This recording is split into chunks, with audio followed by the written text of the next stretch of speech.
What's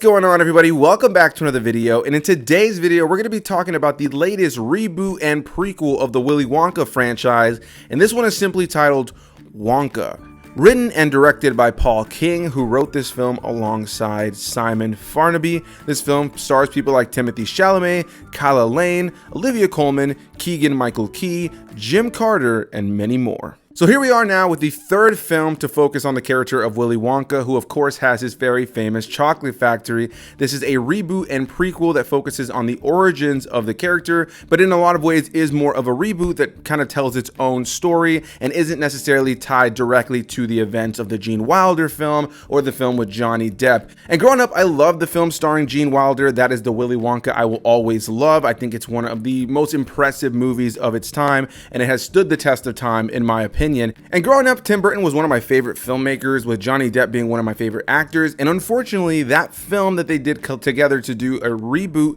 and a reimagining of Charlie and the Chocolate Factory never really worked for me. There's parts about it that I enjoy. I think it's kind of whimsical and colorful. I enjoy a lot about that movie. I don't necessarily think it's a bad movie, but I don't really necessarily love the direction they went with the character of Willy Wonka, who is just overly strange in that movie, but at times has heart and charm. And so when I saw this trailer for this one with Timothée Chalamet, I'm not gonna lie, I was a little bit put off because Timothée Chalamet isn't really an actor I would think to cast for such an eclectic role like Willy Wonka. Now, I'm happy to say, after having seen the film, I think that Timothée Chalamet does a good job in the film, but it's not necessarily a feeling where I feel like he was born to play this role. For anybody who's unfamiliar with what this iteration of Wonka is all about, as I mentioned, it's an origin story. We meet him at a pretty young age, and he's really aspirational about opening up his own chocolate factory. He has tons of little gadgets and fun little chocolates that can fly and make you, grow hair or do all kinds of weird things, and he's bringing it to this town to try to showcase all of the different kind of chocolates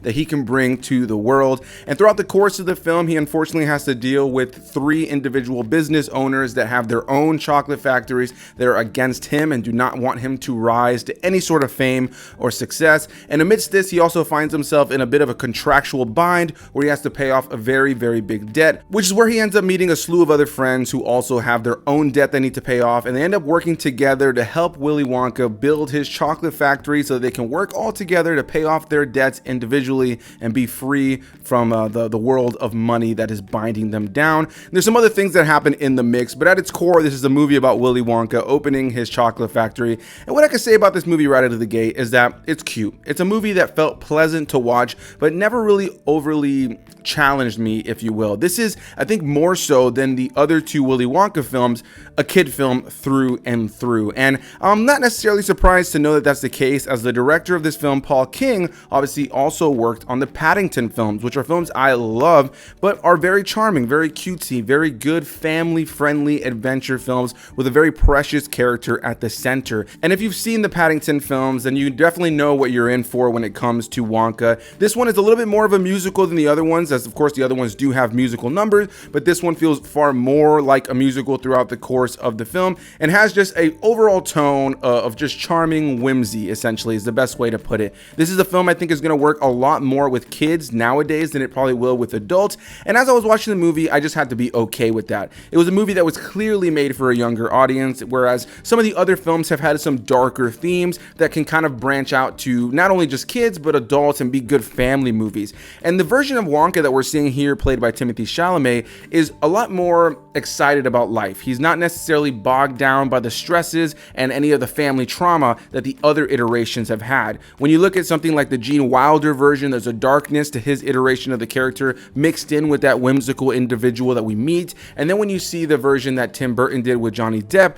that version is very weird and eccentric and very big and over the top, but of course we learn has some darkness as well. And in the case of Timothée Chalamet's, while he has some elements about his family life, specifically with his mother, that weigh heavy on his heart. This is a individual who has an aspiration and is not going to let anything get in his way, which leans heavily into the theme of this film, which is centered solely on the idea of pushing on for your dreams, not letting go of your dreams, not selling out. And I think at the end of the day, this is just a cute, very straightforward film that never really asked too much of you as a viewer. It's pretty straightforward. There wasn't a lot of twists or turns or surprises. It was pretty predictable for what it was. I knew where this movie was gonna go. It felt very safe in a lot of ways, but I do think it's a movie that's gonna be good for families this weekend, and most notably for kids that will probably grow up having this version of Wonka be something that is very special to them as time goes on. I didn't necessarily love everything about it. There were a couple of moments that I found were a little bit boring in terms of narrative stuff. I found that there was a lot of elements that felt a little bit breezed over. There was also a lot of very convenient things from one scene to the next that didn't really have all that much explanation or much story development to really give us a reason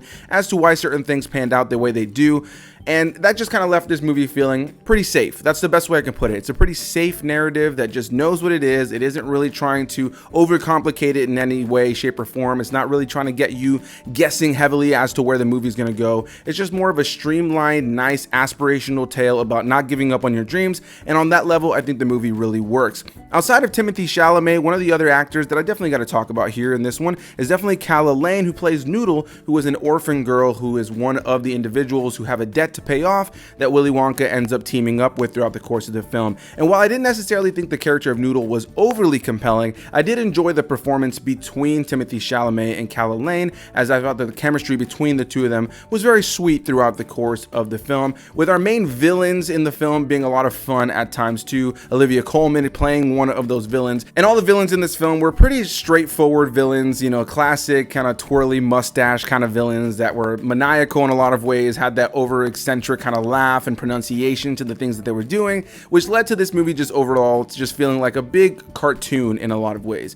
When it comes down to Wonka 2023, it's not necessarily one that's going to go to the top of my list when it comes to Wonka films, but I enjoyed myself. I didn't dislike the film, but it's not necessarily something that I could say is a favorite of mine when it comes to this year. One thing I was hoping to enjoy a little bit more about this movie were the songs, as I've always enjoyed certain songs from the previous films in this franchise, and while some of those make a reprisal here in this movie and are really nice to hear in this movie, most notably the most iconic song from this franchise, there are a lot of other songs that were introduced in here that I just thought were okay or enjoyable to listen to while they were on, but nothing that I'm really singing at this point after having seen the film or that I'm clamoring to revisit or re-listen to. It wasn't one of those musicals that had me leaving the theater just like humming certain tunes. I thought some of the songs were cute, but a lot of it just kind of felt pretty straightforward and generic for just kind of show tune music. But as far as my thoughts on Wonka overall, I could say that it's definitely worth checking out if you have some kids and you want to go have a nice time at the theater with your family. But I would say to temper your expectations and know that this is a movie that I feel